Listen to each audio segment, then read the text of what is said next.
Hey guys, it's ExandShadow, and welcome back to Let's Play Paper Mario: The Thousand-Year Door. Last part, we made it to this place, and in this part, we're going to go into that big tower over there. Last part, as you saw, you just go into the two chain chomp pipes and press the switches, and that's how you open up these little boat panels, and you use the boat panels to get inside the tower, which is, well, how you get into the tower. You go through the door.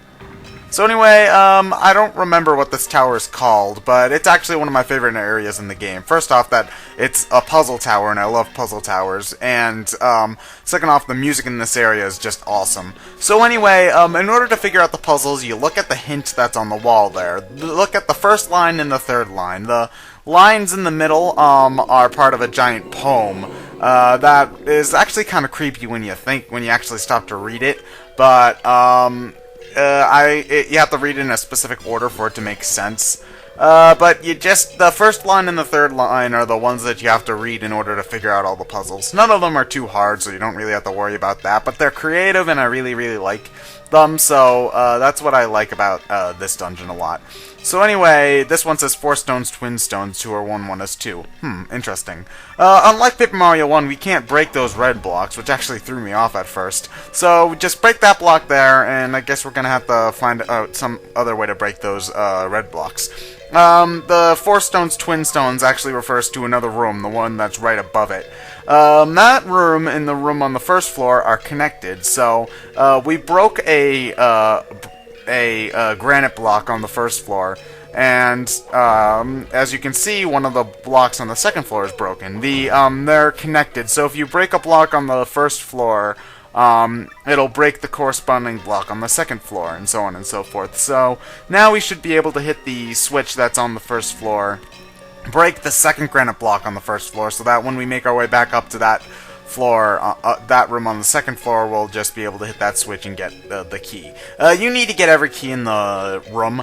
You need to get the key from every room in order to continue on with the game. However, you don't need to do this these puzzles right now. You can actually continue on with the dungeon. You actually are going to have to continue on with the Palace of Shadow before you can actually do anything in here. But I just like to get the keys now, just because it's a nice change of pace, because it's just more sort of standard dungeon-y stuff. Before we actually need to come here. So I just like to get the keys done and out of the way now, just because, you know, I like the change of pace with the puzzles and stuff. So yeah, I really like this area. So anyway, this one says, all you see isn't all there be. Touch it to pass through it. Well, as you can see, the room is a little bit shorter than the others, so we have to go through a secret passage. And then that's where the switch is. Fairly simple. A lot of these puzzles actually remind me of Chapter 7 from Paper Mario 1, especially this one where you had to pass through the wall that isn't there. That actually was the one puzzle in Paper Mario 1 that tripped me up for the longest time. I'm actually a little bit disappointed that they didn't use the line, sometimes even the walls may lie, but it's not that big of a deal. But anyway, this one is, the unseen may yet be felt, be it here, be it there. You saw that there was a little thing blocking my path with a little exclamation point. Well, if you remember, this is pretty much Flurry's time, so you gotta just use Flurry and blow it off. A lot of these puzzles I just know automatically because I've played the game a bunch of times already, but a lot of them actually were kind of tricky the first time, like especially like the walk through the walls. I always have trouble with stuff that makes me go through invisible walls, which is part of the reason why I'm not a big fan of Super Metroid. It's just like, the walls shouldn't lie to me. The walls are like, they're stable. They're the only things that don't lie to me. Is my fabric of reality falling apart around me? Stuff like that. Anyway, this puzzle, you need to beat all of the dry bones in the order from weakest to strongest. So the dull bones, then the red bones, then the dry bones, then the dark bones. You beat them all in that order, then the box will appear. If you mess up, you're going to have to exit the room and enter it again. And of course, the curse increased my amount of coins just for a cutscene to happen, and curse! Why you no useful? But anyway, yeah, defeating all the dry bones makes a button, which makes the box appear.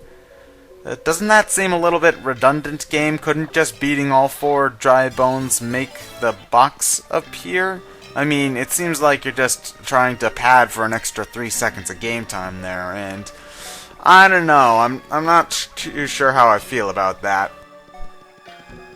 So anyway, yeah, this is the room that we were in before, you know, the Twin Stones, Two Stones room.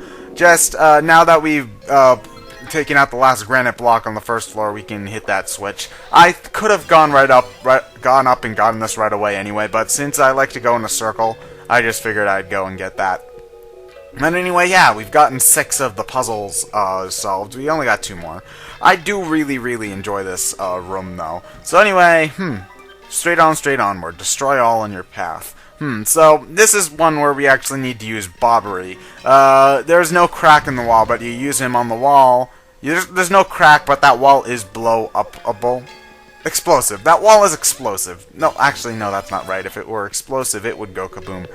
That wall is breakable. There we go. I can use the English language. So yeah, that wall is breakable even though there's no cracks or anything. Just throw it generally in the middle, and then Bobbery will be able to break it, and there we go. All was fine. And now this one, the Shy One hides his shape, the Shy One hides his face. This one's also fairly simple, because we've already done this puzzle once before. You just gotta use Vivian. Same sort of thing that we did with the Ghost Toad in the Excessive Express. You hide you hide with Vivian. It'll show you where the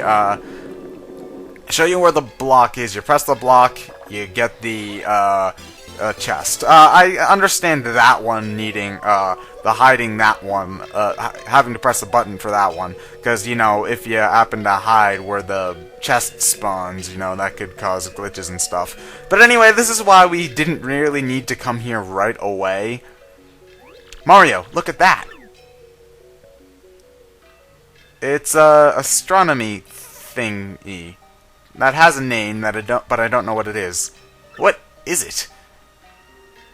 So anyway, we need to activate that thing, but in order to activate that thing, we need to get a star-shaped MacGuffin.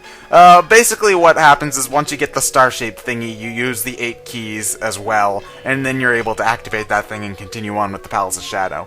But because we don't have the star-shaped thing, we can't do anything with that just yet.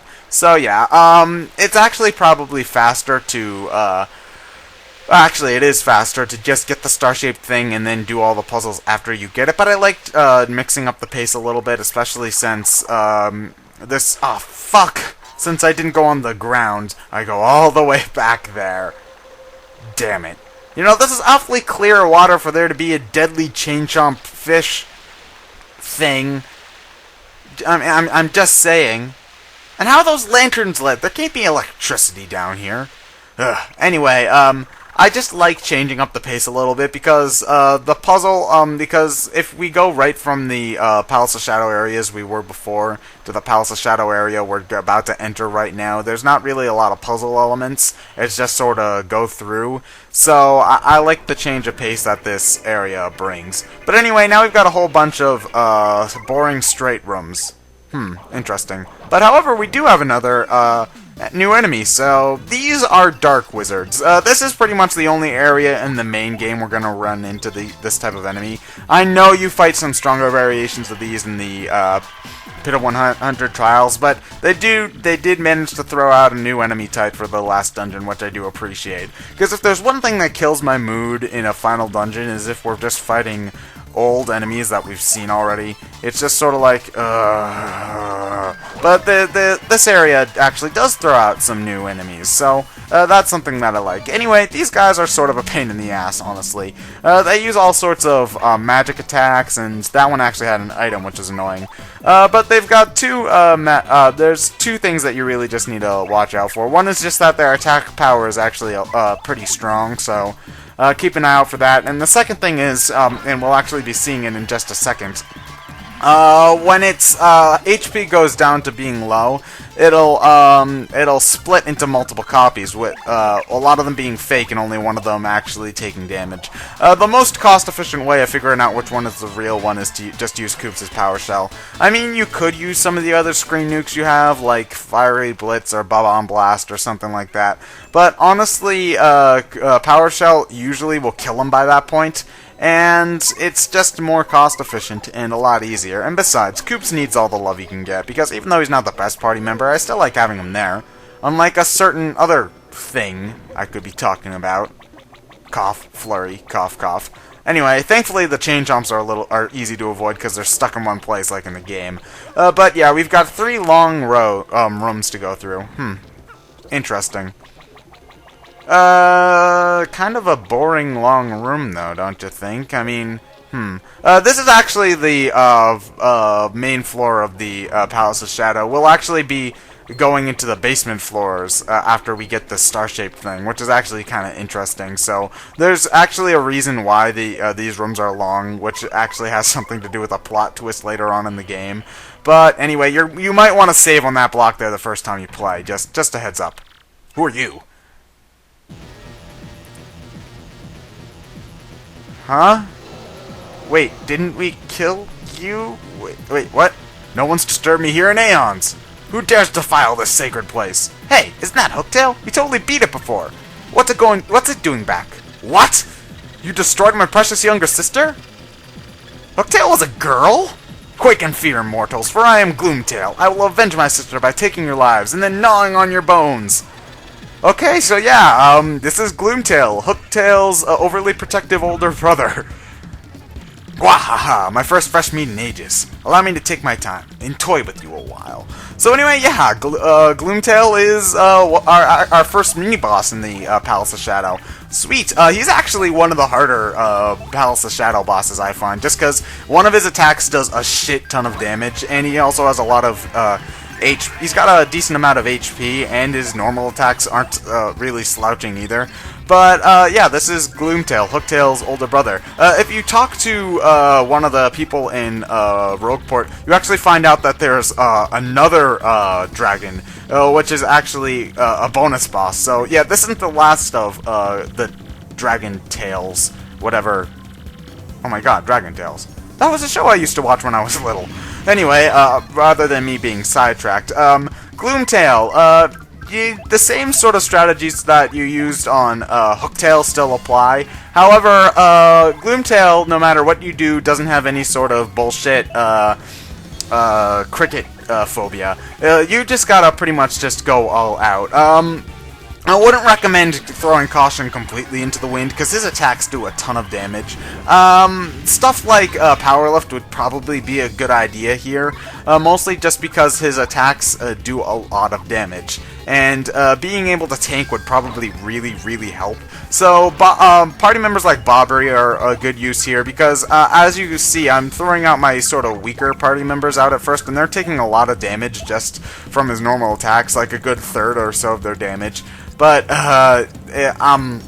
sending out people like Bobbery, or if you like Flurry, I don't know why you would like Flurry, sending her out wouldn't be a terrible idea either. But yeah, keeping Mario in the front isn't really a good idea, just in general, mostly just because, if he dies, and keeping your party members out in front is just safer, especially if they can take a lot of hits like Koops or Bobbery.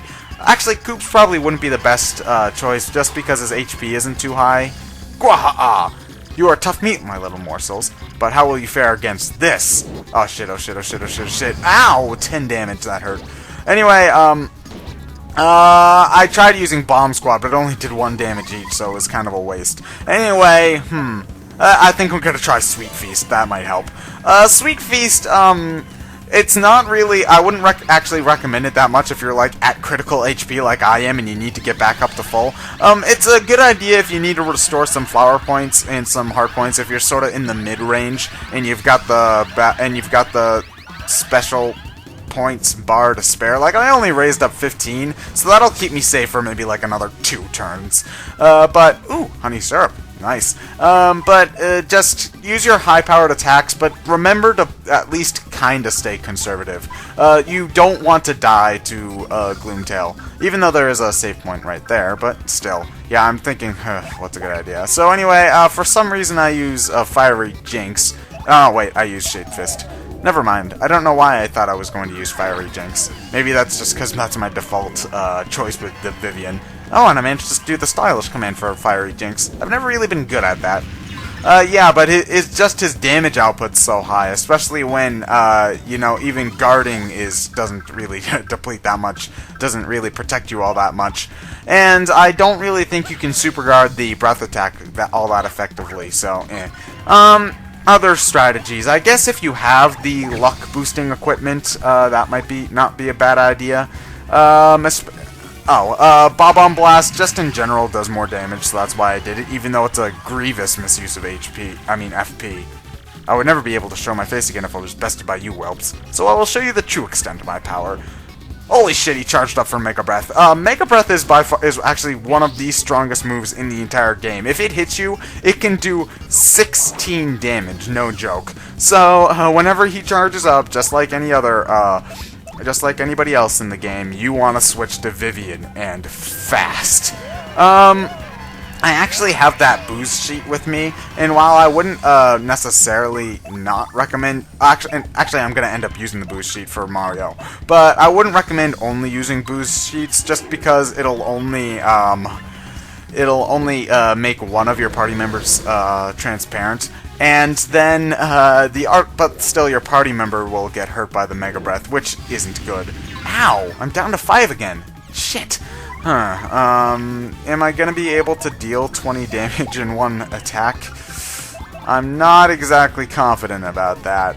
Anyway, Bob-omb Blast, I'm just at the end of my rope, so, I'm just using everything I can. I've got 85 star points, so I know I'm going to be healed at the end of the battle anyway. This is where I use my boost sheet, just because if Mario will be able to survive these next couple of attacks. He's almost dead anyway. So I just figured boost sheet's the best option as opposed to trying to heal or anything.